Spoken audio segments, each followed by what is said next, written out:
va mélanger 50 grammes de sucre. On va les blanchir. Blanchir, c'est-à-dire qu'avec le fouet, on va mélanger jusqu'à l'apparence un peu blanchâtre.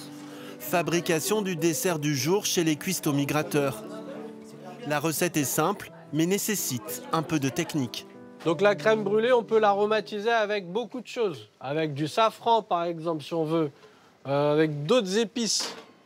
Faites attention, on y va doucement. Attends, tu soulèves en dessous pour pas que le film se déchire, d'accord? Un peu plus haut. Le sucre est caramélisé au chalumeau. La plupart des élèves découvrent cette gourmandise à la française. Là, on a fait des crèmes brûlées. Après, j'ai jamais fait ça, c'est la première fois et j'espère que je vais aimer aussi. Tout vous plaît dans la cuisine? Oui. Mais ça, c'est la cuisine française. Oui, bah, je peux l'apprendre aussi. On est en France. Et puis, c'est l'heure de la dégustation. Les apprentis commis de cuisine apprécient. C'est bon. C'est la première fois. Et vous aussi? Oui, c'est la première fois que j'ai mangé. C'est bon.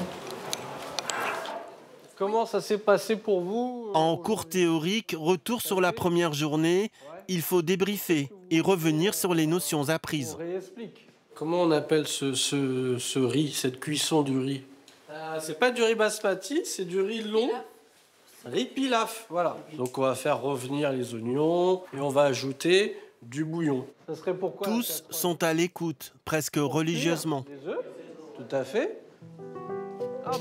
Allez, bon appétit. Le parcours de ces jeunes réfugiés a souvent été semé d'embûches. Alors être ici, c'est pour eux une nouvelle passerelle vers un possible futur.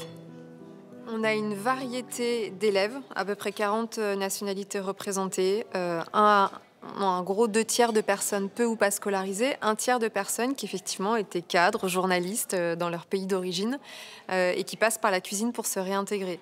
Ce qui compte pour nous, c'est la motivation et c'est l'envie effectivement de trouver une manière de s'intégrer en France.